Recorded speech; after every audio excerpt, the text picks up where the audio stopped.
Congratulations to our Olympic champion Neeraj Chopra for winning that historic athletic gold.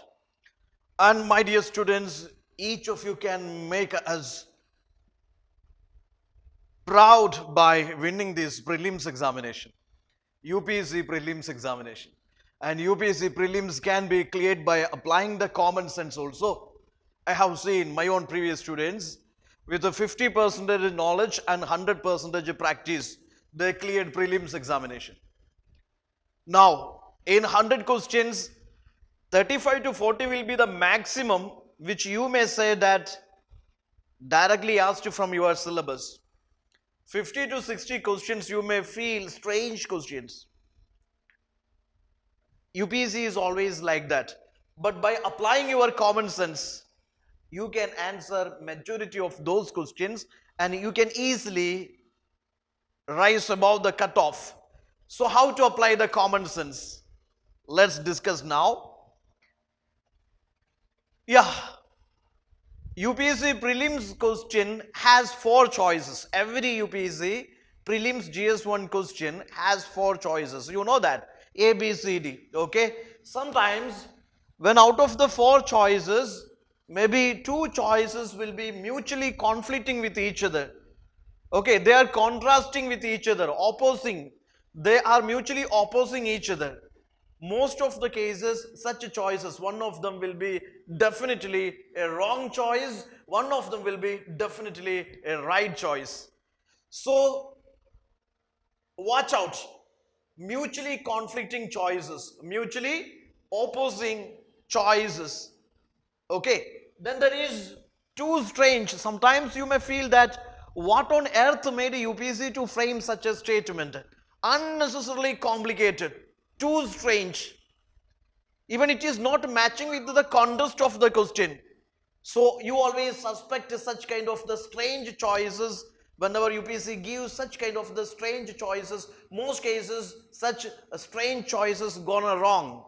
Then too extreme, sometimes they give fully, completely, absolutely, okay. Sometimes they give some extreme statements, extreme choices.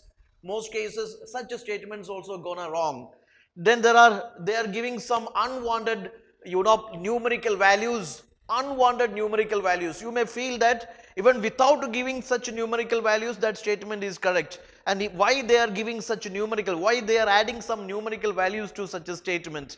Suspect such kind of the choices, unwanted complications, compound complex sentences. Simply they can say in 2 or 3 words, but purposefully they are making some statements most complicated one.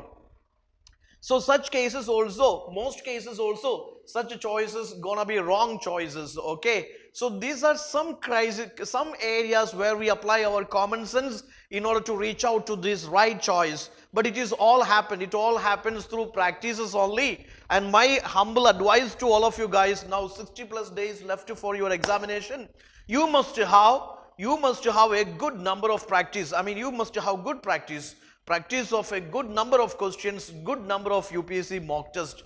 Okay, so practicing mock test itself is one of the easiest way of revising your static areas and current affairs for your upcoming examination. Let's solve some questions from history. Which of the following statements correctly explains the impact of industrial revolution on India during the first half of the 19th century? This is the question. Okay, which of the following statements correctly explain the impact of industrial revolution on India during the first half of 19th century? This is a question I taken from 2020 exam only. This is not a question self-cooked or self-made. It is not such kind of question. It's a question asked by UPSC only. I will show you how to apply your basic common sense here. 4 choices are given. A, B, C, D, double bracket A, B, C, D. 4 choices are given. 4 choices are given. Yeah, it is asking the impact of industrial revolution on India in the first half of the 19th century. First half of 19th century means, yeah, this is till this 1850. Okay, let us go for the first statement. Indian handicrafts were ruined. You don't know whether it correctly explains the impact of industrial revolution. Go for second one. Machines were introduced in the Indian textile industry in large numbers. What kind of the common sense we will apply here? Machines were introduced in the Indian textile industry in large number. If machines are introduced, then there will be industrial revolution, there will be huge production, and all these weavers, spinners and these textile manufacturers must be happy. Indian manufacturers must be happy. But you should understand, 1857 there was a revolt. Somebody call it a Sepoy mutiny, somebody call it a first war of Indian independence, whatever. There was a revolt 1857. In 1857, in which not only the soldiers, but these Indian ruined craftsmen, artisans, weavers, spinners, farmers, all participated.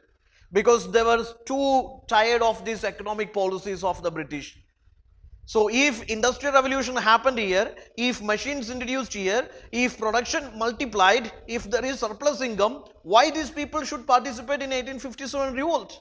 They participated because of the economic depression, because of the economic problems. So simply applying that common sense, I will know that B statement, that is a wrong statement. Okay, that is not an impact on India because of industrial revolution. In fact, machines introduced only after this 1857 revolt. That was a great eye-opener for the British. Railway lines were laid in many parts of the country. Dalhousie, you know, initially when he introduced this Bombay Thane, you heard about that. Okay, it is not connecting many parts. It is also after this first half of the 19th century, or it is in the second half of 19th century. It is not an event in the first half of 19th century. Simply apply your common sense. Heavy duties imposed on the imports of British manufacturers. Okay. See, that is something contrasting with the Industrial Revolution. Industrial Revolution happened in England, and how it become an Industrial Revolution, there is huge production, and that production, you know, that whatever they produced, that must be sold in their colonies or in the markets, you know, across the world. In their colonies or in their these markets of the colonies, they must sell their products, they must earn income, then only it will be Industrial Revolution. Okay, huge production will be there, huge distribution should be there, and huge income earning should be there. Okay, then only you can call it as a revolution. And if the same, you see, there are taxes imposed these like heavy duties imposed on imports of British manufacturers, means how can they sell their products in India? There was no such imposing taxes on British products. They were free to sell their products in Indian markets. There are no heavy duties on British manufacturers on their products. Okay, if heavy duties imposed means, then they cannot sell their you know, goods in the colonies or in the markets in Asia or Africa or anywhere, America, anywhere. So that is also a contrasting statement. So you can see B is eliminated, C is eliminated, D is eliminated. Only the right choice can be A only. Simply I am applying my common sense here. You may have your own logic also. Gandhi-Irvine Pact included which of the following? Gandhi-Irvine Pact is simple logic. You know that yes, this Indian National Congress was not ready to it was not ready to participate in these what is called round table conferences. It was not ready to accept these British constitutional reforms, Simon Commission recommendations, not ready to accept. And this British know that for any kind of the constitutional change or reforms, participation of these, I mean, a conference must be there in which participation of Congress is need of the hour. Because it is a national political party representing this entire Indian population. Okay, so this national political party's representation is very important for any kind of the discussions over constitutional reforms. For that negotiation, there is Gandhi-Irvine Viceroy and Gandhi talk is there. That was the basic agenda of this Gandhi-Irvine talk. Okay, agreement, their major demand was Congress must participate in this constitutional reform related discussion in the round table conference. So the first statement must be a correct statement. Okay, this must be a correct statement, means you can easily eliminate C and D because one is not there. Then what is left with you is A and B. Now you have to check whether second statement or fourth statement is correct or not. Okay, second statement or fourth statement correct or not. For example, release of only those prisoners who were not charged with violence. Okay, release of only those prisoners who were not charged with violence. Gandhi-Irvine Pact agreed that there will be release of only those prisoners who were not charged with violence. That is true, because those people charged with violence, they were hanged to death. For example, Bhagat Singh, Sukhdev. Okay, there are some people, they were charged with violence and they were not released. So the fourth statement is correct. If fourth statement is correct, without looking for 3 and 4, you can make a conclusion that Bombay is your answer. Bombay is your, yes, Bombay is your answer, 1, 2 and 4 only. Now there is another question regarding Wood's dispatch. Which of the following statements is or are correct? See, Wood's dispatch. Wood's dispatch. Grant in aid system was introduced. Establishment of universities was recommended. Then this English as a medium of instruction at all levels of education was recommended. Maybe you don't know the first statement, second statement. Leave it here. Go for the third statement. Apply your common sense. English as a medium of instruction at all levels of education was recommended. You know something, we are discussing about the 19th century. A 19th century education commission or education recommendation. It is recommending that English as a medium of instruction at all levels of education. How it is possible here? We are living in the 21st century. Okay, this was an event in 19th century. Even today also, most of these state governments are recommending vernacular education at primary levels. Vernacular education, can we say that anywhere like it is a mandatory English education at all 3 levels of this education, primary, secondary, higher education? Is that possible? Is that practical? Then think about a 19th century society. Is that practical? Financially or maybe all the way, you think, is that practical that English education can be imparted at all levels? Do we have that much sufficient English teachers there? Teachers training programs then here? That much infrastructure we had here?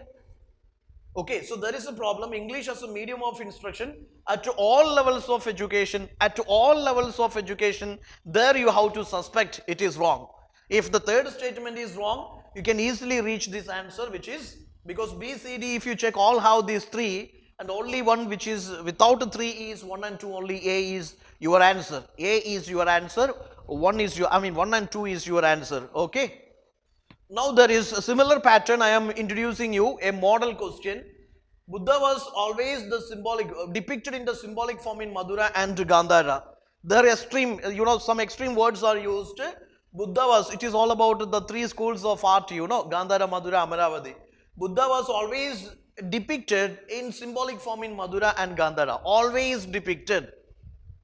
That you can suspect there. It is not always, you can say, Buddha was in symbolic form, that is not in Madura Gandhara. Literally speaking, Madura Gandhara produced human figures of Buddha here, human-like figures of Buddha. Okay, in Amaravati you can see symbolic form of Buddha. Buddha image at Gandhara has Hellenistic features. Then these images of Vaishnava Shaiva faiths are also found at Madura. Amaravati school was patronized by Kanishka. Amaravati, simply apply the logic here. Simply apply this logic. What is that logic? Amaravati school was patronized by Kanishka. Kanishka, you know that he is a Central Asian invader. He was a ruler, post-Mauryan ruler who ruled North India, not to Deccan, not to the south, not to deep south, not to Deccan. He ruled North India. So the question statement is Amaravati school was patronized by Kanishka. How it is possible?